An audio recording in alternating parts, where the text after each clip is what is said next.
Hello, people, and welcome to watch the second week of play in the group stage of the Asian Cup 2025. Now, today we have, one match only. We have Hong Kong versus Japan, and the rest of the matches between both groups are going to be held on Saturday and Sunday, which we do indeed intend to cover. Now, Hong Kong and Japan both have won their first match. Hong Kong versus Australia and Japan versus China. So this second victory would for sure mean a lot for both teams here. Now, as we can see on the lineups here, we do have. Let's actually make sure that you see that. Yes, you do. Yes, you do. So we have every player on the lineups at wait, what did I do? Um, do not that.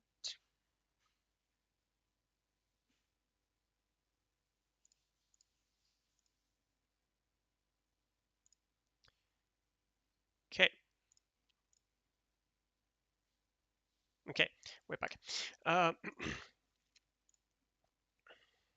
so what I was to say.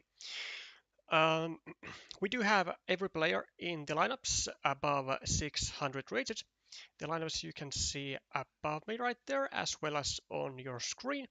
We have on table 1 Ernie 012 versus Satoshi Kitamura, Kitara from Japan. Kitara, who is going to go to the World Championships, the individual World Championships held in Herne, Germany this year, as the representative of Japan, since Japan won the WTC OC 2025 and gets to send an extra player to represent them. On table 2, Eugene Tse versus Non 0604, who I want to say unsurprisingly at this point, Japan has gotten yet another 600 rated player. So even though even though 906 does not ring any bells for me and maybe has not even had much competitive experience at all, at least on the international level, then I mean we are talking about a strong player for sure. I mean, just because it's 650 and they come from Japan, so they have a lot of great practice mates. Table 3, Karmantang, that's CT versus Shut from Japan. Should is certainly a veteran player in the competitive scene. Was also part of the was also part of the Japanese team of the WTCOC in both this and in earlier years as well. Then on table 4, Chungyat Cheng versus Kuri Kinton 1124. Now, yet another new 600 rated player from Japan. Again, I am not surprised. That's good. That could be a fun matchup to watch. And then finally on table 5, Edward Lowe with the screen name Little Small Small versus Echitakuto Traps. Now, Edward did win his first duel against Australia, as did Eugene, I believe, if I do not recall wrong. Sunny had, well, so far, one duel, one loss. So Sunny, the only player who from Team Hong Kong who has lost this season in the Asian Cup. Now, the tables that we will be focusing on are going to be table number 2 and 3. We'll be starting with table number 2 because I like to cover new players, and in this case, a new player is going to be none other than non-0604. And then after their match is over, then if table number 3 is still playing with Karmanchang and Shut, then we'll be covering the rest of that duel as well.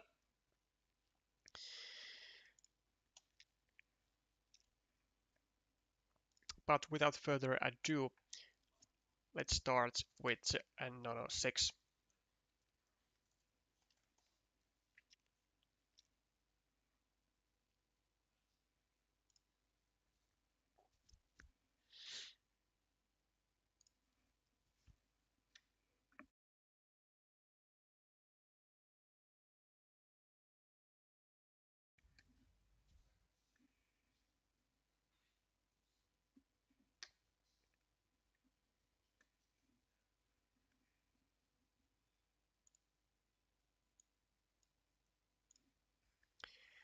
So early points for Eugene with a 4-point city and Non trying to get a city of his own going. Eugene also with a loopy road. Looks like a decently easy to complete. And please do not say again that the stream quality is gonna be not as great. Yeah, this is gonna be an issue for sure, man. Unfortunately, I think I can't do much about it before I go back to my own apartment. But at least it seems like the first game has now started to uh, work pretty decently. So indeed a loop road for Eugene, and we have a double city principle from Non. Also city getting started for Eugene. A reminder for the not so experienced players that the double city principle is a really a common thing in the higher levels, because you want to make sure that you have that you can use all types of city tiles efficiently. In this case, city caps and extenders over here, and then maybe triple cities and triangles over here. Eugene finishes his road with an additional 2 extra points, so jumps into an early scoreboard lead, which will definitely suit for him. Does leave a 4-point city or a city cap lying out there though, which the Japan player does immediately clean off, and we see both players starting to make this quad triangle shaped city, but Eugene deciding to actually not rely on that plan or such plan too heavily. I wonder why he won't go here, because there was just two straight up points available for him. Like, I know it comes with a shield, but like the there are no guarantees on finishing the city, or a yellow player not attacking it, like in the later stage. And this is actually very difficult to complete in a way which would not allow either a blocking possibility for non-06 or an attacking possibility for non-06. As a matter of fact, it's like almost impossible to do it that way. So that's why I would be not putting such a huge value on this extra shield, even though it can be like 2 points, or like 2 extra points in the best case scenario.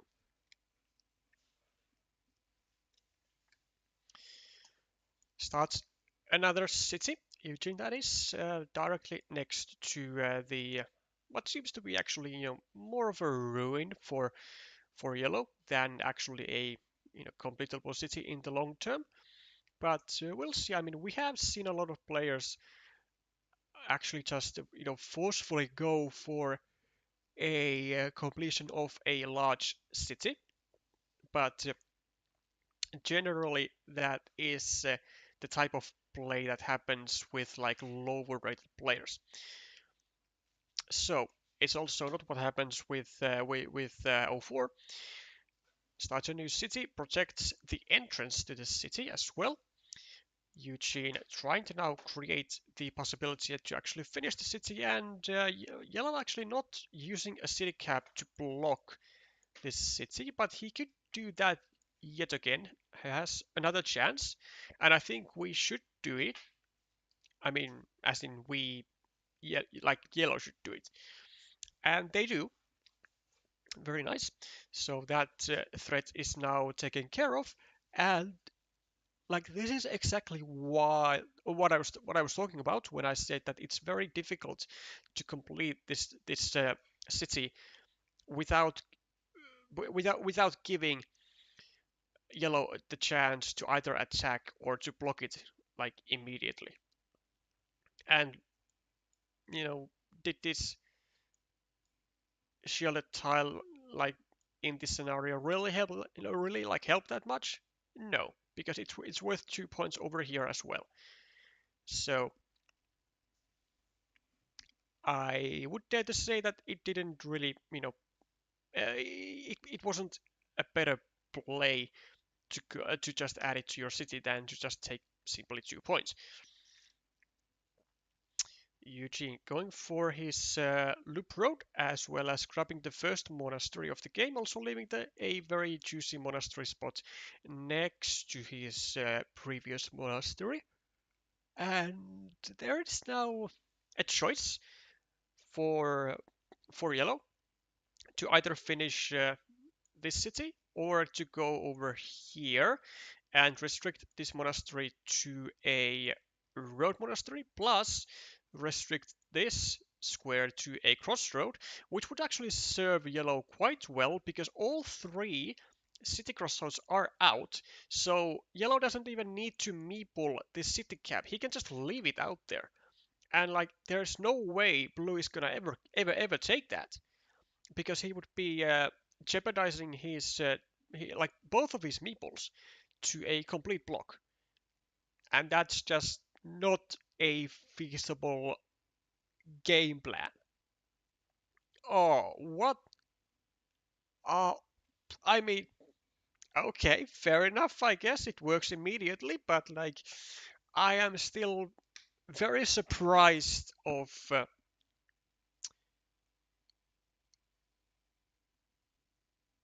this decision by yellow. Like, I would have totally pointed upwards and just not add a meeple to it to the city at all, still restricting it to the four remaining tiles, which is quite a severe restriction if you ask me. But looks like the decision of yellow here pays off nicely, though actually how nice it actually is, I'm not sure, man. Because like okay, there are no city crossroads, right? So that's that is a possible way to block two meeples versus one, but it would be a +9 um, end result overall for like in favor of Eugene. So I wouldn't really feel all that comfortable if I were to be yellow and getting this square trapped. Now there's only really like one good tile, like actually one good tile for yellow to actually like make something out of this, and it is the final remaining left-handed dagger, because it completes the city. Yellow can then lay down on this 9-point field and just enjoy life. But any other tile that goes here, which at this point is actually only a one road Dorito, plus that dagger. Like 2 tiles remaining there in the first place, but the Dorito is like only really benefiting benefiting blue because they get their road meeple out, and then they are gonna be instead able to meeple the nice juicy potential 9-point field. And they also get this road monastery spot, which they do want to kind of use, right? At least I would assume so. So Eugene, I don't see him actually doing anything about this. I can easily see him just going over here, just do a semi-save, and then try to get the road Dorito and have this square like kind of like pre-restricted heavily, because there is only actually what like one vanilla remaining, and maybe there are tube dividers. I mean, there are all three tube dividers, so that's actually not bad at all for yellow, but still, it's not worth for blue to like attack this in any way, shape, or form. I mean, I really think Eugene is just gonna go over here, and I will be mistaken because he decides to go for or generate more blocking possibilities, which seems to be necessary. And but yeah, but why do you not just go here and take a road? Like, because that's getting value on the crossroad, right? I mean, I do know that you kinda need some curvy tiles over here that you would be needing over here then as well, but yeah, this doesn't really play out that well. I mean, maybe it's the the dagger asymmetry. No, but that doesn't make any sense either, because the same daggers go over here that would go over here as well. Yeah, I don't really get this move. Plus, he makes his own 1-point city like more vulnerable. I mean, I guess there's also this like principled idea that if you want to have this kind of a block, that if you want to have a field side going over here on the right, then generally it's best to have a road pointing like downwards there, because then you can use the most like usually the most useless tiles to complete the block, and it does work wonders. So the job is done, but is it gonna be actually enough? Now you can see that the final dagger is drawn by yellow, and they are not using it here, which means that there is only one single tile remaining in this square, and it is the one and only road triangle. Now, I am actually, I don't know. I mean, I guess it's worth for yellow to like go here with a city cap to like try and like pre-complete his city, like just in case he gets the road Dorito, or maybe even in the case that blue gets it, because then he can't just use it over here and take a meeple back.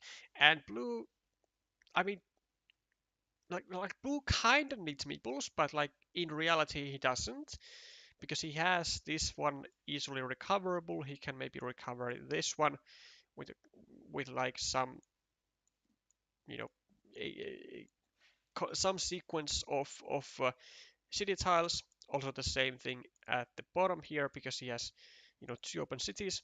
Now do take note that we are not counting this as an open city because it's blocked, so it's not really an open city. Open cities are like the kind of ones, at least in like in my opinion, that you can still complete. This is not that. So just a continuation of the city.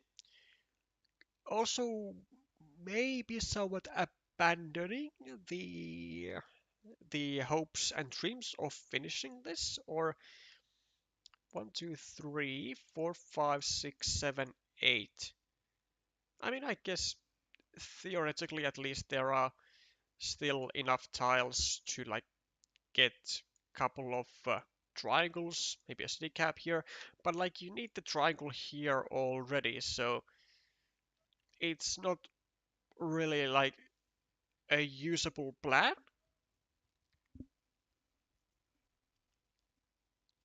But I guess you have to do something to try and not get your own city drawn into this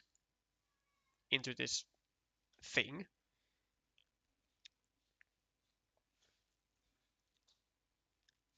And it is like you know as said before, it does provide the semi save on the critical square. Finally, a full block incoming from yellow, and we're starting to be in trouble. Like I think. Oh no, no, no. Oh, yeah, I think that's a mistake, or maybe not. Wait, 1, 2, 3, 4. Oh, actually, it's not a mistake at all. I mean, I is this a mistake? I mean, this might actually be a mistake because there are no city caps at all to fit into this square. There are no starting tiles. They are all gone. There are no city crossroads. They are all gone. And where's the third one? There's the third one. And there are no daggers as well. Like there is nothing to fit into this square except for the road triangle. And also that makes me curious as to whether it's like really even worth it to go here for yellow to like just kind of sack a point over here. Actually, I don't think it's worth for yellow to go here. I think it's better for him to take a 5 point monastery over here, or maybe over here, or maybe just straight up take a like take the 6 point field, because like blocking this seems a little excessive, because there needs to be the road triangle and then the city cap, and you could even just pre-block the city cap as well, like with a road or something. Like even that is an option. But oh, the triple cities though. Oh, yeah, I might have actually spoken too soon. Yeah, there were the triple cities remaining with the road, so it does take away, I guess, a potential 3 point move with the added benefits of still kind of threatening to finish the city. Whereas now it's like just a 3 point move for Eugene, but like no real added benefit. So there's that.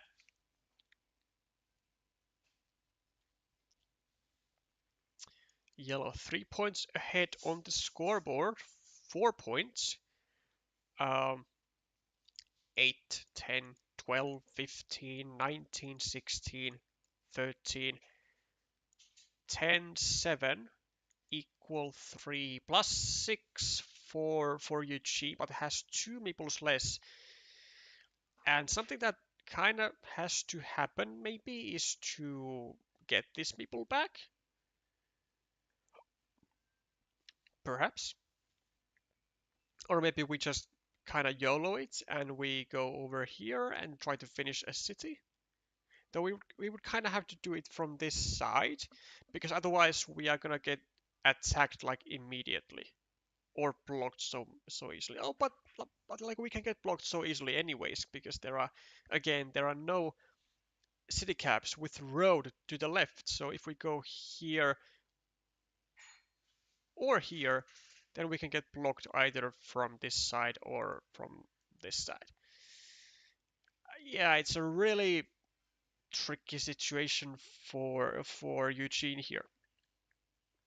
I'm not even sure what he's supposed to do. Because like the road triangle doesn't even help him that much. There's a divider remaining though. There's a divider, so I guess there is a chance for Eugene to get a divider maybe going over here and then the road triangle here. So maybe that is an option. Yellow in the meanwhile gonna be acquiring some easy points.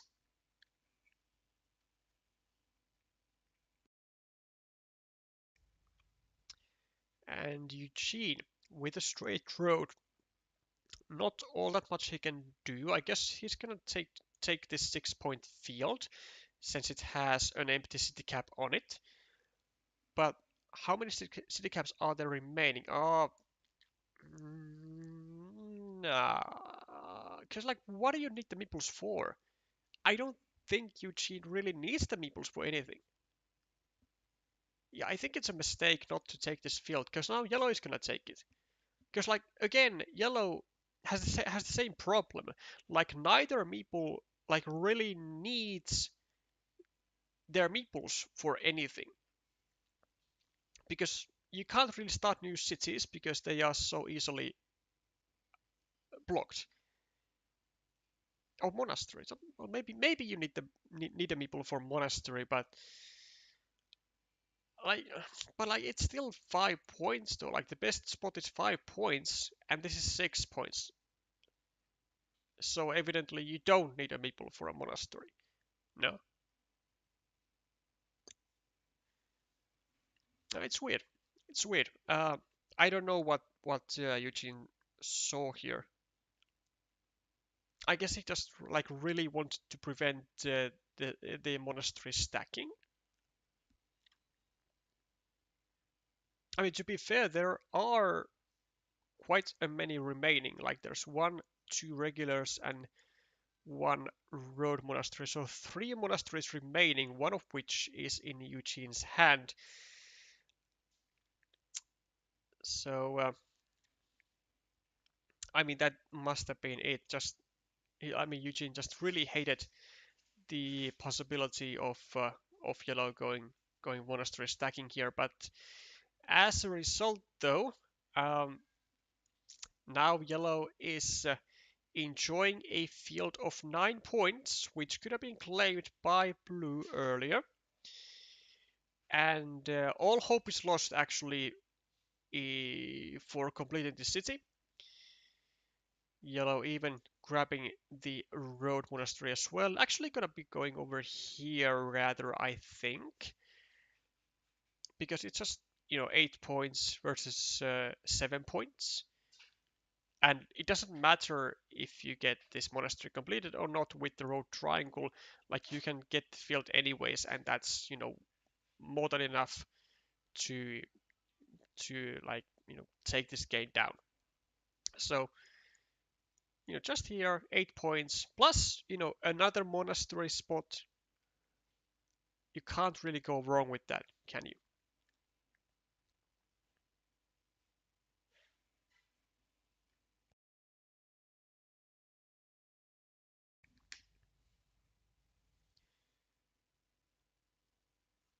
.140 remaining in the clock of the Japanese player, and he decides to go for the 7-pointer.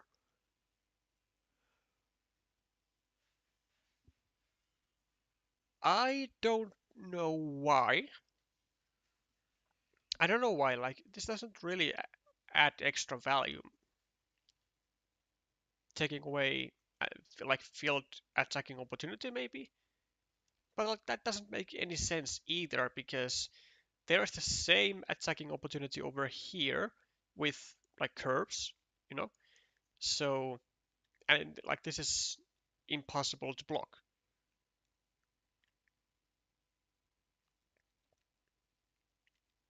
Also, Eugene banking really hard on some connection tile, not like taking 4 points here, or actually currently only 1 point instead of actually connecting to the field.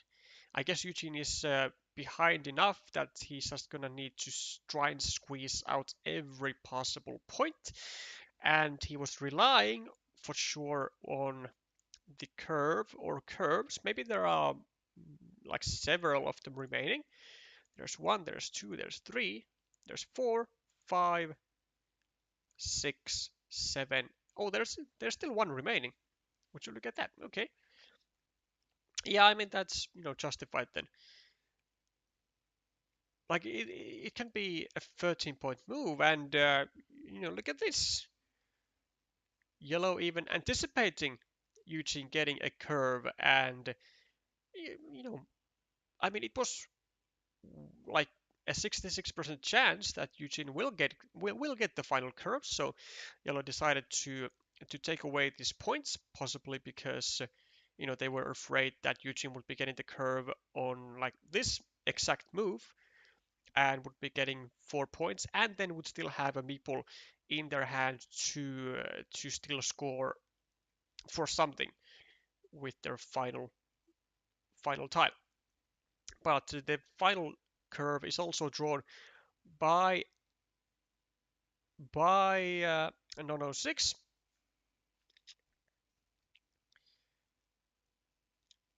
and takes a 6-point field. And all that is left for Eugene to do is to decide where to take actually 4 points. Never mind. There's nothing there. There's nothing to decide. It's just 4 points here or here. You can pick your route. 17 seconds left on the clock of the Japanese, so cutting it a bit close, but managing his time well enough that he does not fall short.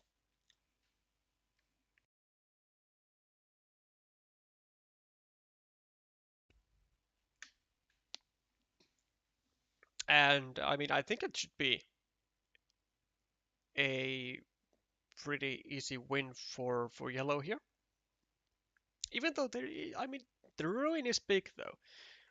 But I mean, it's just not covering like 2 monasteries plus an additional field. It's just not enough. I mean, it's actually fairly close. Only 6-point difference. Well, basically 7 because Eugene would have needed to get 75 points to win. Sorry, 87 points to win with the fields counted. But I mean, yeah, I'd say it was a pretty pretty even game. A 3-minute break for these players.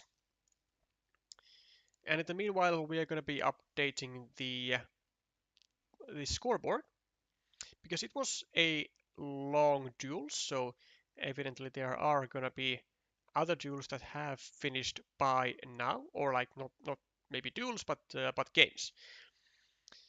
But I stand corrected, or maybe stand corrected, as only one seems to have finished with table 1 Ernie taking a 1-0 lead actually against Satoshi Kitamura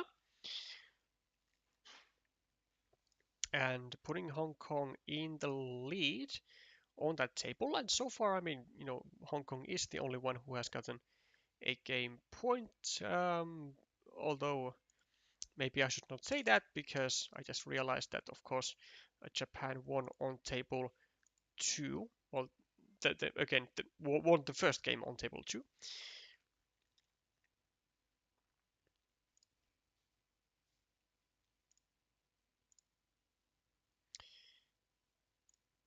So let's see what the situation is on the other tables then. Because again, a 3-minute break for 06 and Eugene is gonna go down.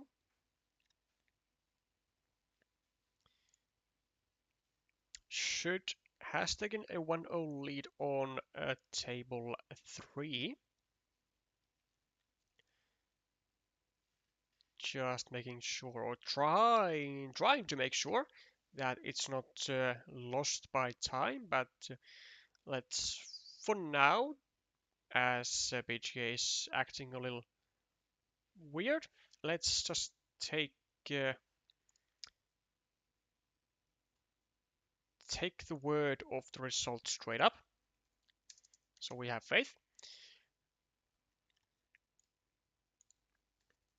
And let's peek on to Sunny.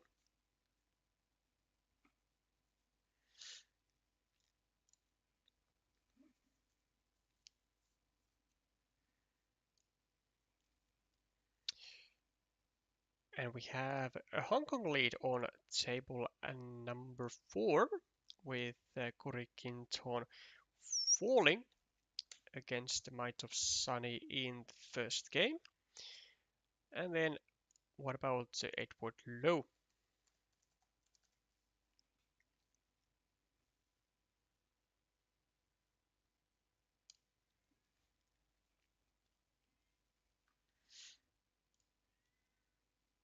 Okay, another Hong Kong lead on, well, for Hong Kong. So currently, actually, Japan is trying to not lose, which is news in itself already.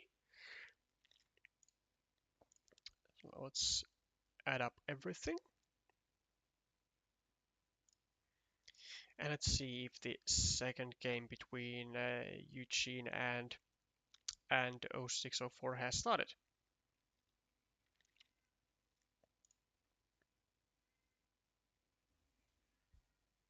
And it has indeed.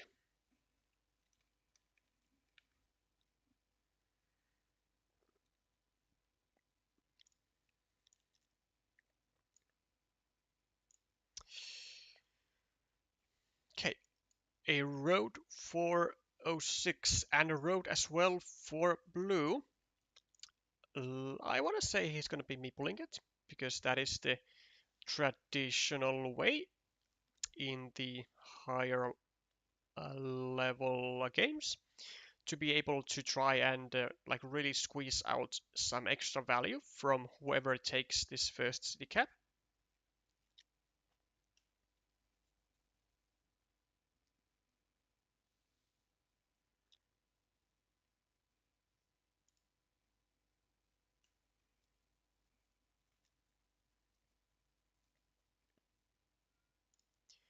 Okay, so it is a meepled as thought.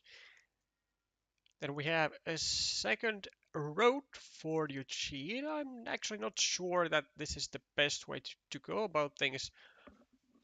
Maybe it is, because I mean it does somewhat prevent yellow from going on this side with the road tile and forming the platform to block.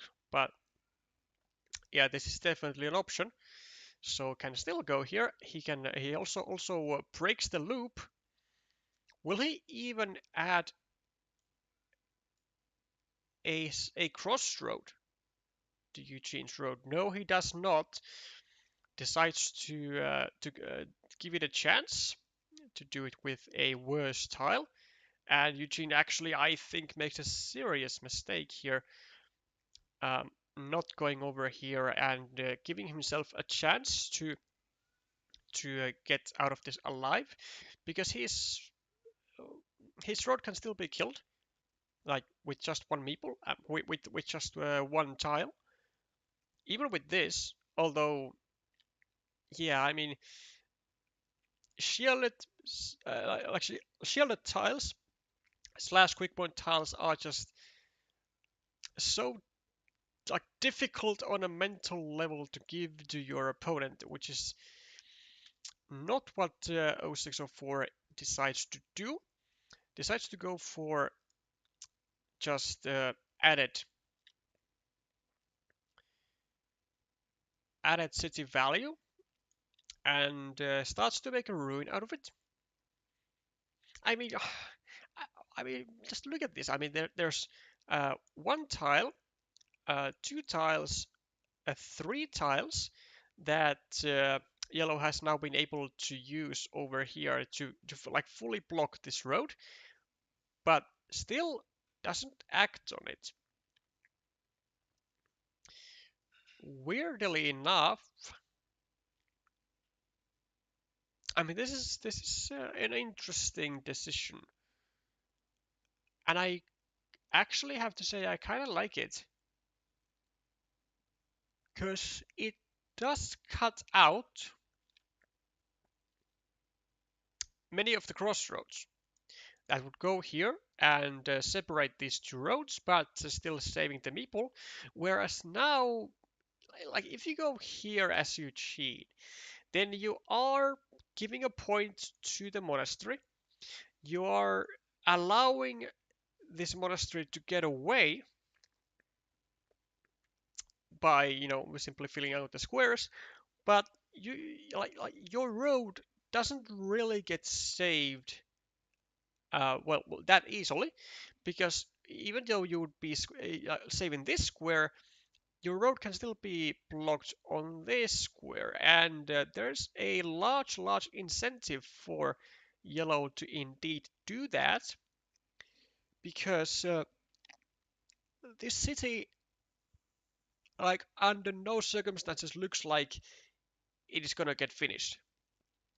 Like just look at this, it's blocked to a dagger. There's like this kind of very vulnerable spot. Then of course this has to be filled, but that might actually even have to be like blue who does that. Oh, there's a wonderful opening for Eugene to go over here. A wonderful stuff. Oh, and he finds it. Oh, this is beautiful, man. This is absolutely beautiful, and it's something that I think yellow missed there.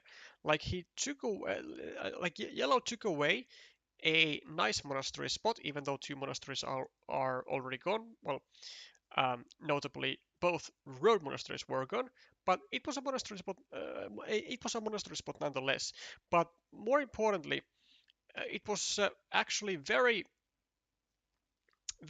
unlikely that a field crossroad would come here, because there are only two remaining. Whereas if you just go over like here with the triangle and just simply save, well, like actually more or less save that square from getting it to like destroyed to this exact thing to a triple city with a road, then you have like actually like such good chances for your monastery to actually survive from this spot. Whereas now, I would actually say that blue has an upper hand here, unless of course they get blocked on this square, which now looks like it is going to happen. But this one only, like this was really only made because blue started to block his opponent first, and wow, I um I don't know how I feel about this. Like self-blocking basically two blue meeples on the same road, and like the city is worth 7 at the moment, plus this monastery is worth 7 at the moment. Sorry, 6 at the moment, but likely getting to 8 points eventually. Like it's not really a good trade to have two of your meeples stuck for less points than your opponent's two meeples. But I guess that Eugene was like, I mean, I like this spot is gonna be blocked anyway. I might as well block it myself and like not leave um any potential like expansion opportunities for this yellow ruin here. because like the worst scenario that could have come up that could have happened was that yellow gets this square blocked with a cow tile, so with a tile like this, and then gets to both block the gets to both block the square and expand the ruin, and then Eugene would like really be even in like worse trouble than he was before. But okay, let's move on to other parts of the game since we have progressed quite a lot. Monasteries for both players. Eugene going with a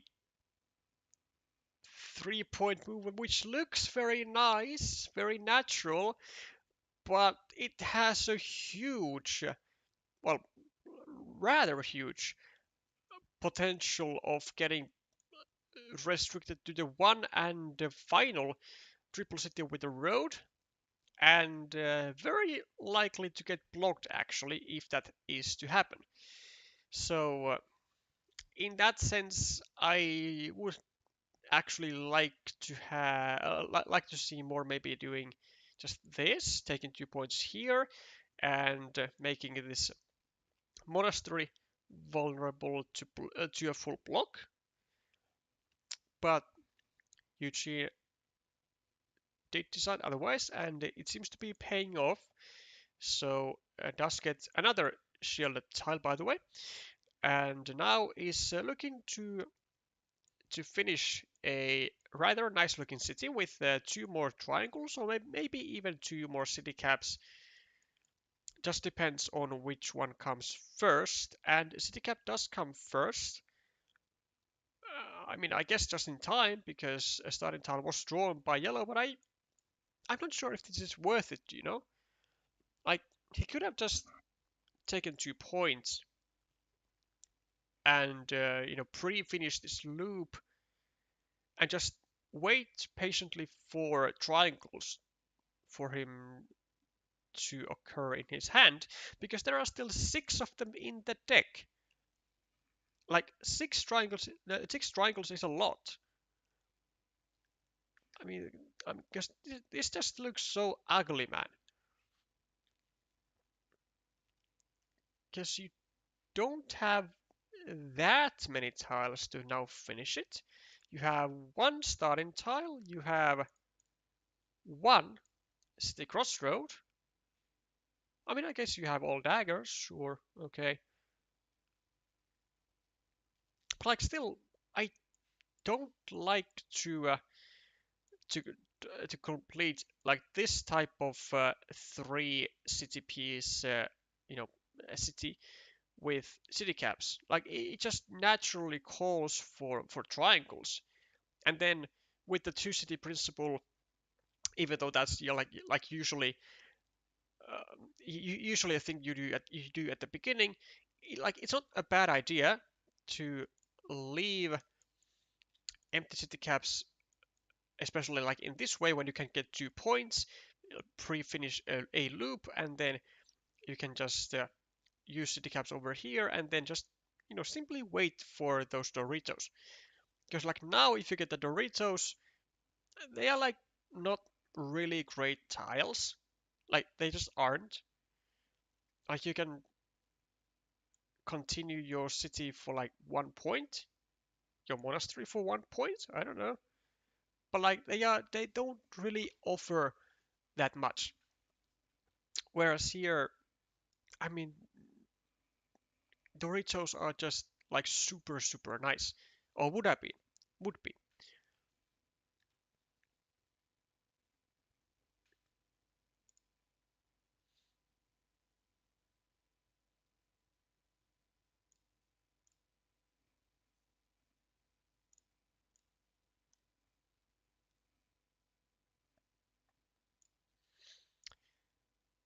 The first farmer from yellow, recognizing that there are indeed several triangles remaining, so still 6, I think.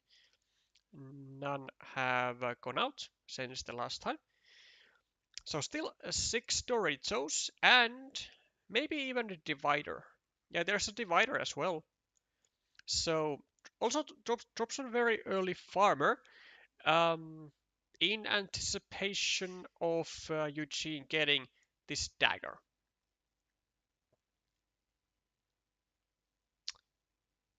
But I'm not sure if the farmer is actually like too extra.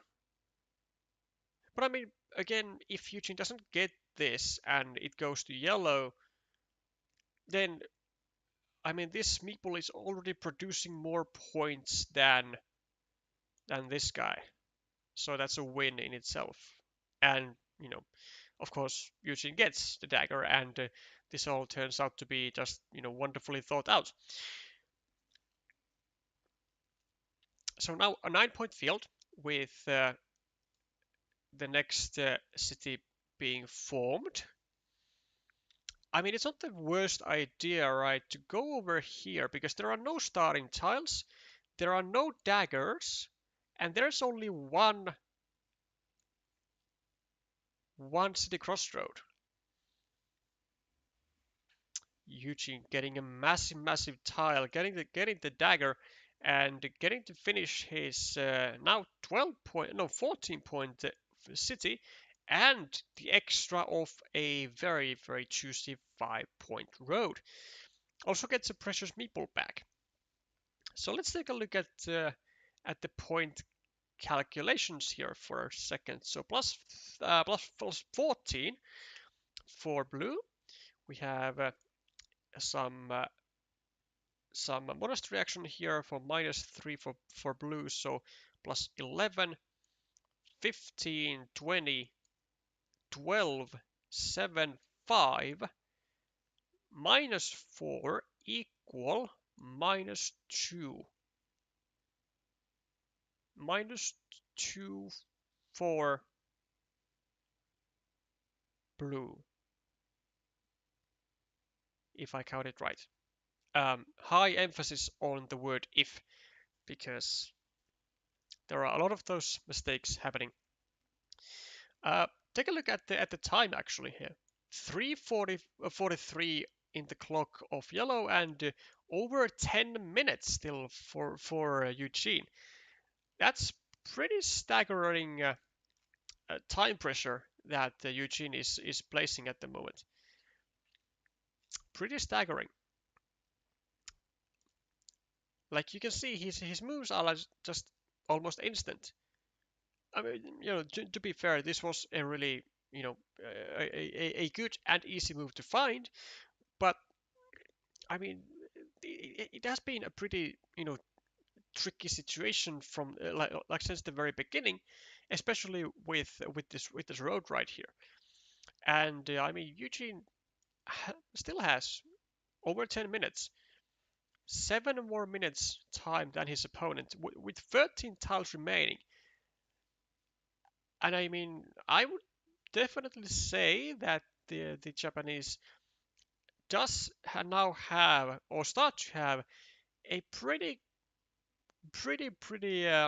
huge pressure on his back as a result of this time difference here. And Eugene still putting up the pressure, making fast moves. Are there triple cities with the road? No, there are not. Is that connection possible? 1, 2, 3, 4.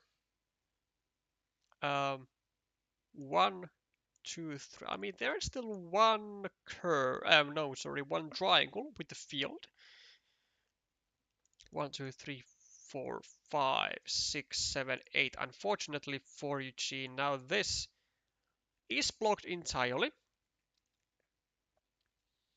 And of course, a divider does not help to this situation at all. It would have helped over here, of course, but it's also one of the reasons why yellow blocked this connection, so that Eugene can't just get easy 4 points from the city and drop a farmer, which would be just a massive move for Eugene to make.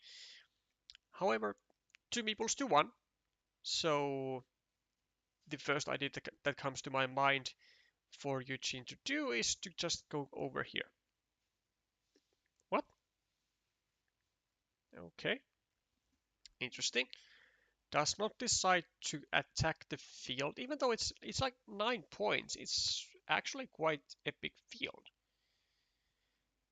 given the circumstances.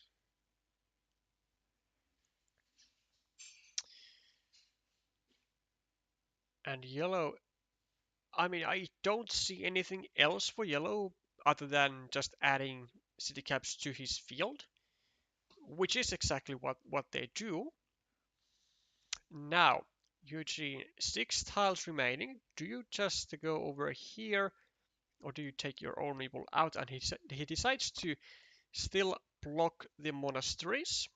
I assume there are still curves or a curve remaining then. 4, 5, 6, 7. Yeah, there certainly are.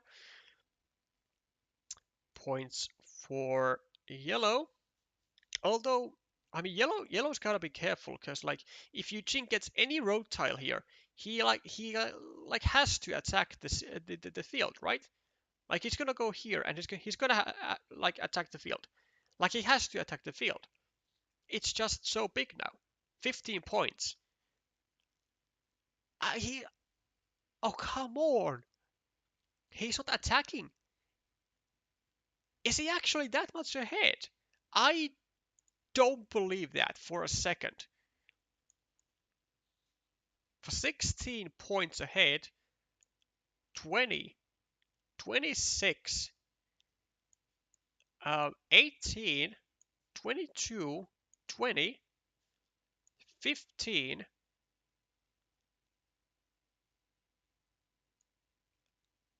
I just don't see Eugene being so much ahead. I just don't see it. Isn't the like the regular curve a final remaining tile? 1, 2, 3, 4, 5, 6, 7, 8. Like it's just a regular curve. Like Eugene didn't even have a city cap to finish the city. I don't know what this was. I don't know. It doesn't make any sense. Like if you have 2 curves and you have a possibility to attack a 15-point field, surely you have to do that. Because like it's unblockable too. Like you have no other good way of getting a feasible amount of points to be even near the win. So he just takes 4 points plus 2 instead of the potential 15, but of course he would not have been able to get that. But he would have lost only one, like only 1 point in general. Goes here with the Dorito, then just adds the extender to his city, gets 3 points instead of 4. And like he had a 33%, no, a 66% chance to win. Like from his perspective, right? Because he had 1 tile and there were still the extender and 2 regular curves in the deck. So that's 66%. But like with this, I think it's like just 0. Okay, let's see what the final point count is. But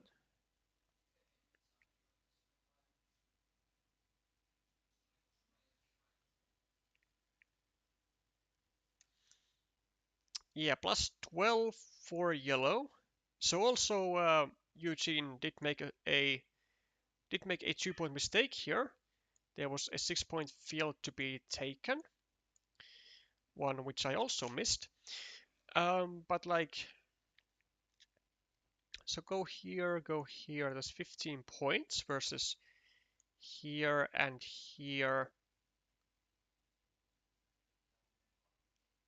That's 6, so plus 9. Actually, the field isn't even gonna be enough for Eugene to win, but like still, it's the highest amount of points that you can get with with the remaining tiles, right? So should be going for it still? No, like to be the most accurate. At least it makes sense to me. But okay, so we have a decider for table two, and then what else do we have? We have a 2-0 victory on table one for Ernie against Kitara, which is pretty big news actually. Wait. Did I say what did I say? A decider on table two? It's not a decider because just like no 6 just 1-2-0. Uh, yeah, sorry about that. So no decider there. No decider there. We have 1-1 on the match score, and then we have a 2-0 victory for Hong Kong on table five, with Edward Lowe taking another victory in his Asian Cup CT, if that is still running.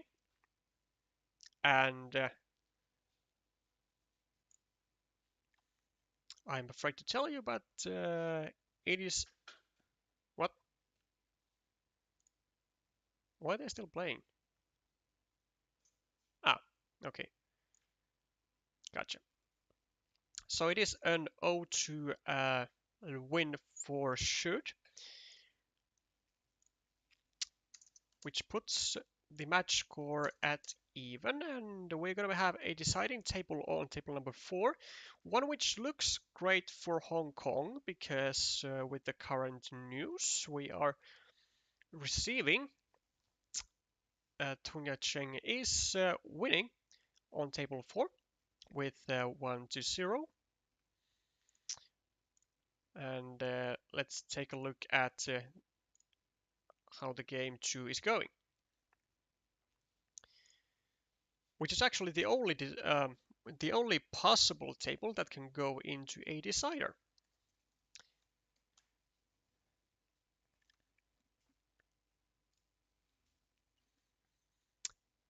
Do we get a decider?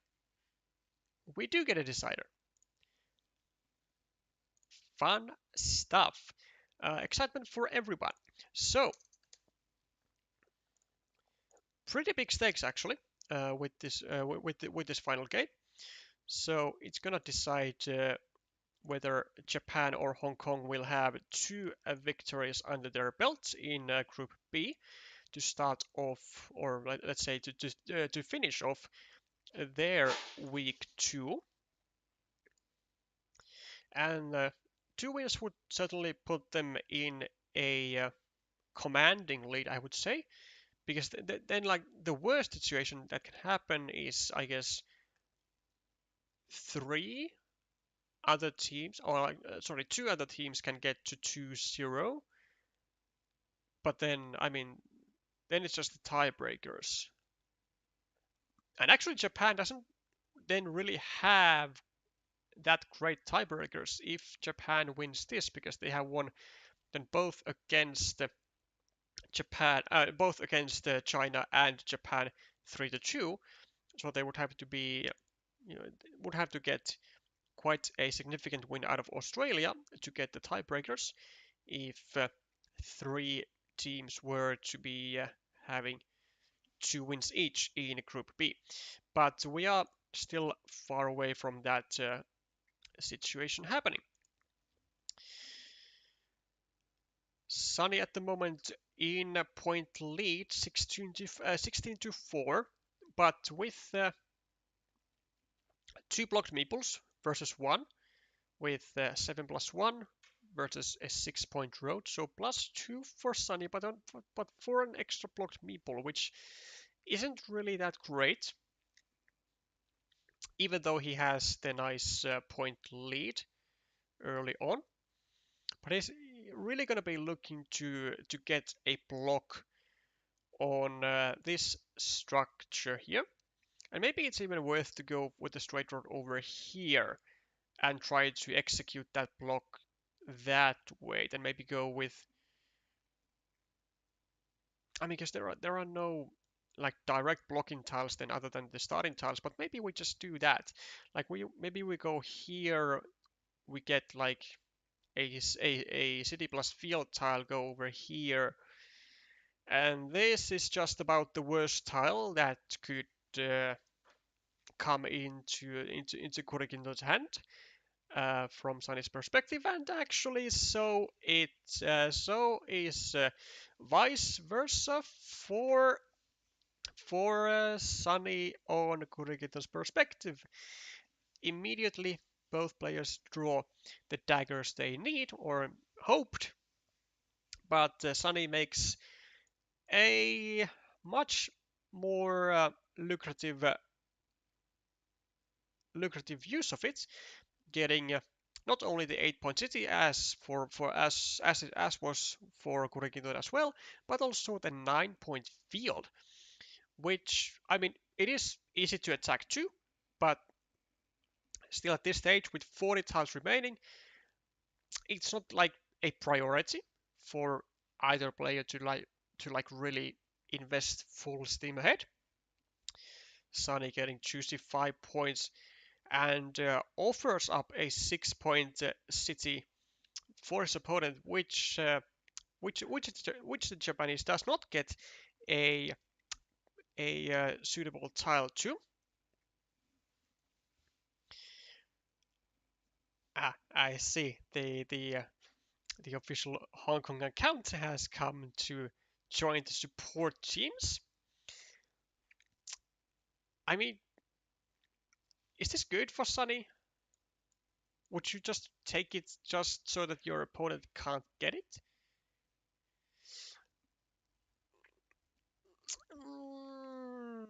I mean, it's kind of tempting, right? Because you still have 3 meeples. And you really don't want to see a 9-point move being made by your opponent. But like, again, you are 17 points ahead. You have a good point lead. So maybe just going over here, taking a 4-point road or a 4-point loop road is fine. But Sunny decides that he's gonna take away that possibility of Kuri taking a 9-point move, which I can agree with. Probably also something that I would have done myself, just because like it's like kind of satisfactional when you get the possibility to like get a possibly 10-point city, and there are also still triple cities and extenders available. Now this though, yeah, this might work very, very well for Kuri.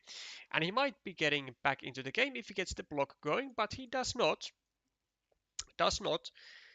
Gets a road triangle. Not that he really does too much with it. I guess he can go over here. He can start preparing for a tube divider or for for an extender. Like if he gets an extender, I mean, then easy stuff. Just go over here, maybe add a couple more Doritos. 1, 2, 3, 4, 5, 6, 7. Actually, that's like more easily said than done, but still, that's a possibility. Or maybe just finish this with city caps. I don't know. But there are still ways for Kuri to come back for sure. Sunny protecting his 9-point field from an invasion, and also making it actually quite annoying for Kuri to get this meeple back because there are only three crossroads left in the deck. Now 2. I mean, this should be just a standard 2 points from somewhere. Actually, this is like the worst place, I guess, because it restricts your own field. Oh, yeah, I don't really like that. I mean, I get the point, because like Sunny is trying to go for the full block, and also to try and give himself a chance to get a like a semi save going with either a city tile or a road tile. But like, it's a quick point tile. Like just take points, take points, because like you are in the point lead, and when you are in the point lead, you can most of the time play a bit safer, no? And playing safer is like just taking points, you know. Uh, so it's a bit unfortunate that Sunny has made up his mind.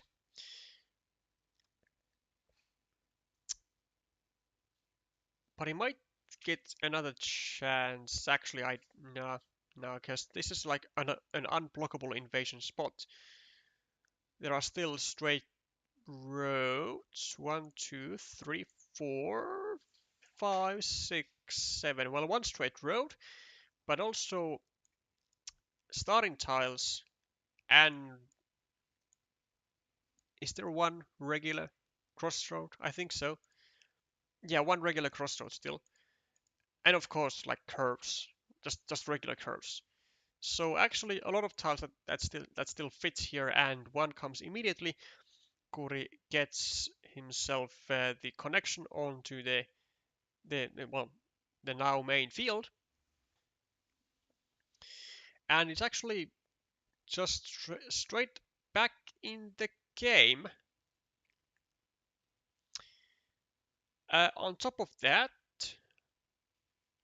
I also for some reason thought that this road was like shared, so that when and like Sunny would have taken this road as an insurance, like to like just tie it, but it's just a winning mini battle for Sunny at the moment.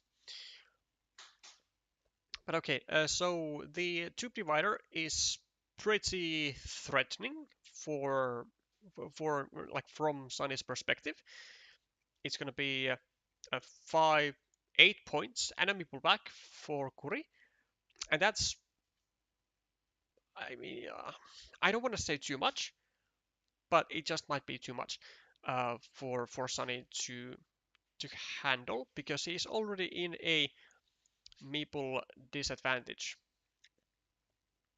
which is certainly not helped by the fact that he got his city meeple blocked.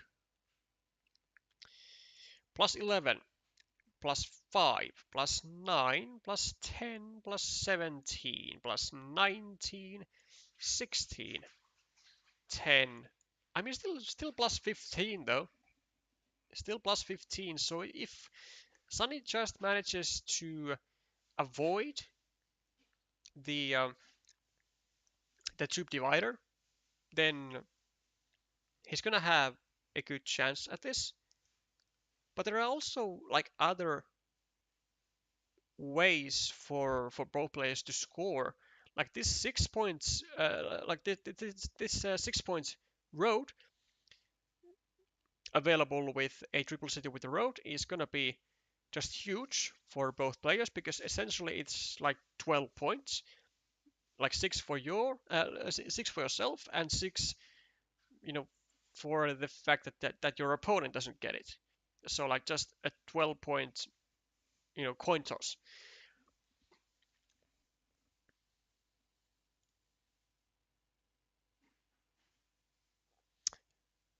And Sunny is taking a long time with his tile.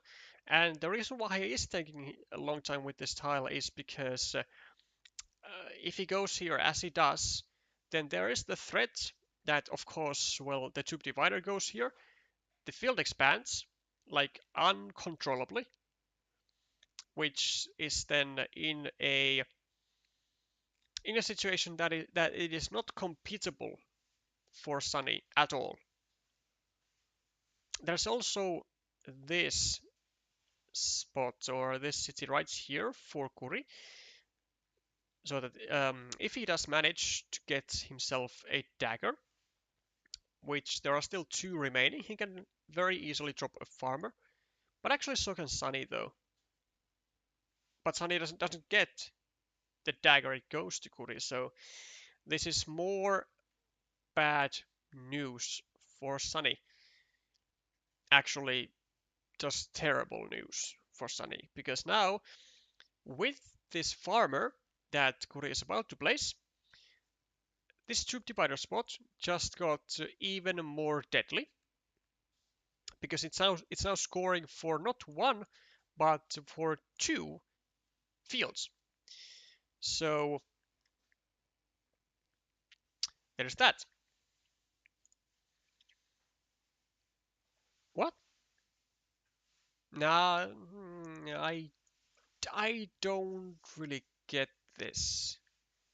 So Kuri doesn't decide to take away the meeple from the city and from the road, of course. I mean, essentially, just placing the tile over here is like plus minus 0 in itself. But the field, though, it's like 9 points, and you're giving back a meeple for both players, not just blue or just you.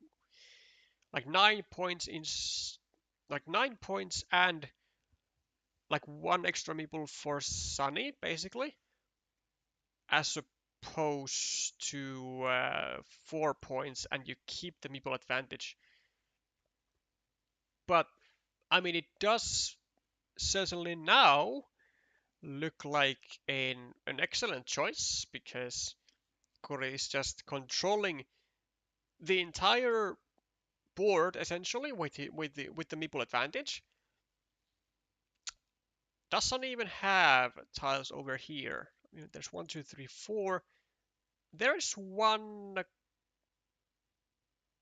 Yeah, there's one monastery of each kind, or like both kinds.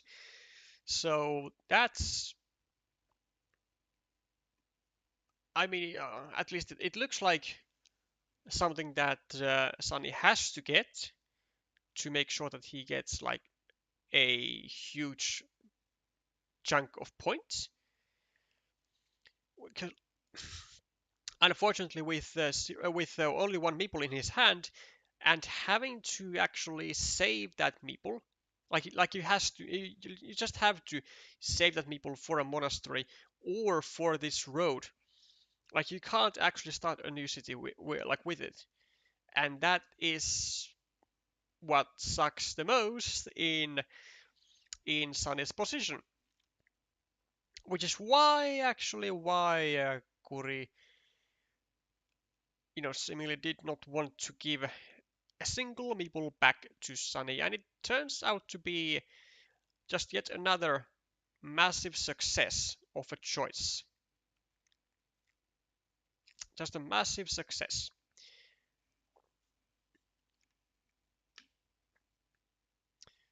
.36. Actually, Kuri has now taken the point lead on the scoreboard. So +3, +9, +11, sorry, but this is 9, of course. So +3. Wow. Okay.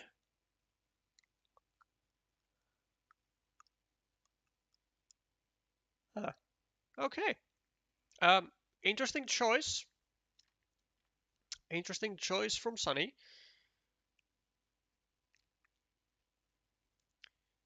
+2.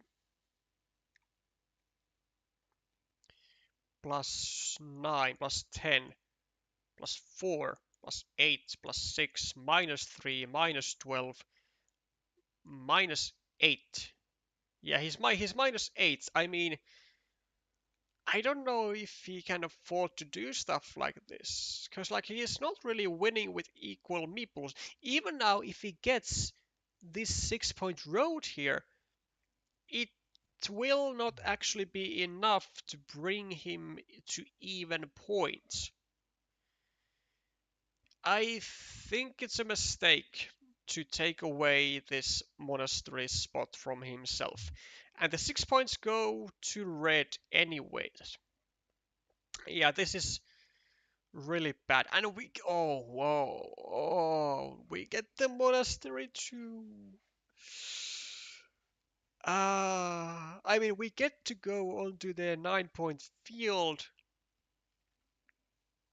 which is not something that Sunny even does at the moment because, these fields can all merge and then possibly this one meeple could be, just for nothing. But like, it does suck ass, to be honest.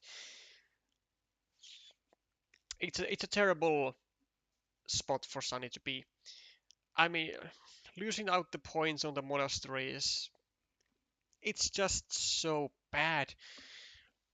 And I'm gonna still like double down on my words. Like you can't afford to like not have this monastery spot. Also note that there was still a starting tile remaining even, so this road monastery right here would have even been completable. And because no, actually, never mind, because the road monastery is not available, of course, anymore. Um, so Sunny is what's it trying to get? I honestly I don't think there are any like winning combos anymore for him. Like it's just done. But I guess this 5-point ruin, because if there is like a singular connection tile that he can use, then it's also like making sure that Kuri does not get these like 4 points plus the connection tile points to himself. But I mean, yeah, it's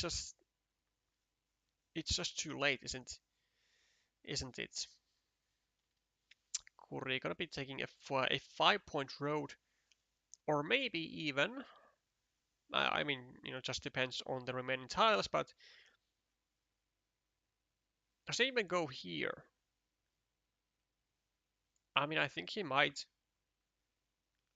He could. I mean, he has to be just aware of all the remaining tiles. And maybe this was also a tile that Sunny was banking on to get into this field. 1, 2, 3, 4, 5, 6, 7, 8. 1, 2, 3, 4, 5, 6, 7, 8, 9. There's a triangle of some sort. 1, 2, 3, 4. Okay, so there's a field triangle and some other tile which I don't know what it is. Equal on points, equal on the field, +9 for the field of Kuri, +5 for Kuri, plus 10, 11, 13, 12, 5, 1, +4. Is it really just... Oh no, because of... Okay, so there is no possibility of Kuri losing. Because Kuri at the moment is like at +10. Yeah, this is just to make sure that he doesn't lose the field. And he can, yeah, of course he can also just connect Sunny there himself. Yeah, nice find.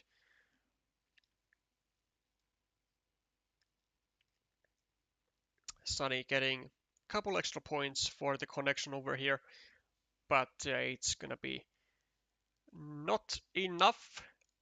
It's gonna be yet again a 3-2 victory for Japan, much like they did against China.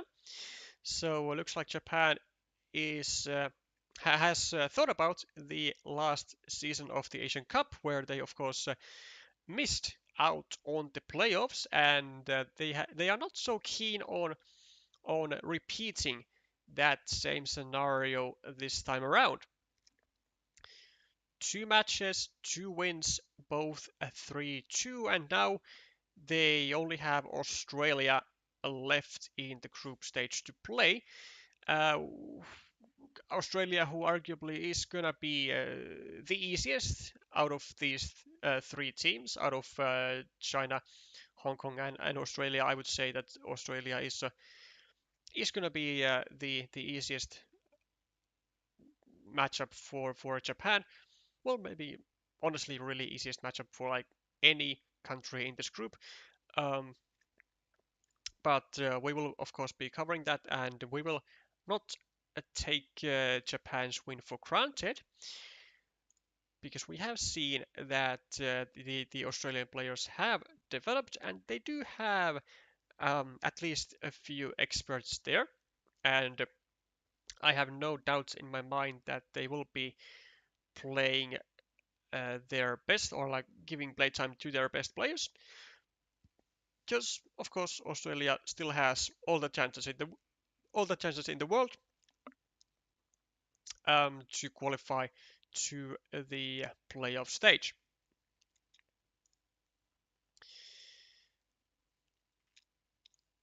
So congratulations to Japan on getting your second match win, and now leading the Group B with 2 match wins.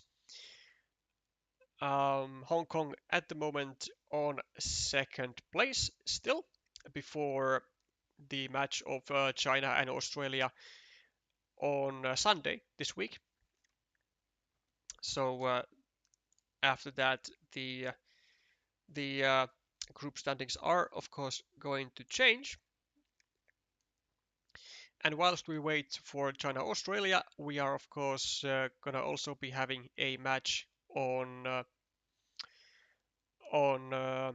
Saturday, which is let's actually check what it is, because I don't know.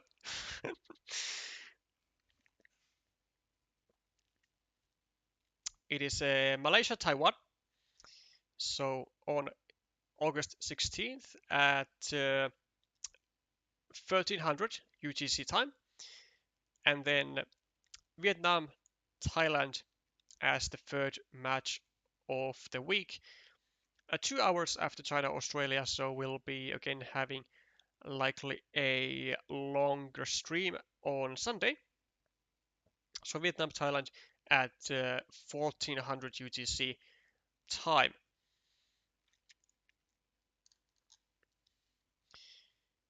And that's where we are going to be wrapping up this stream as well. Thank you all for watching. Thank you all for sticking all the way until the end. And if you do enjoy this type of Carcassonne content and you would like to see more of it, then there is an easy way to support the channel by subscribing, or by just simply liking this stream. I'll be seeing you with some more Asian Cup 2025 matches later on Saturday and Sunday this week. Bye for now.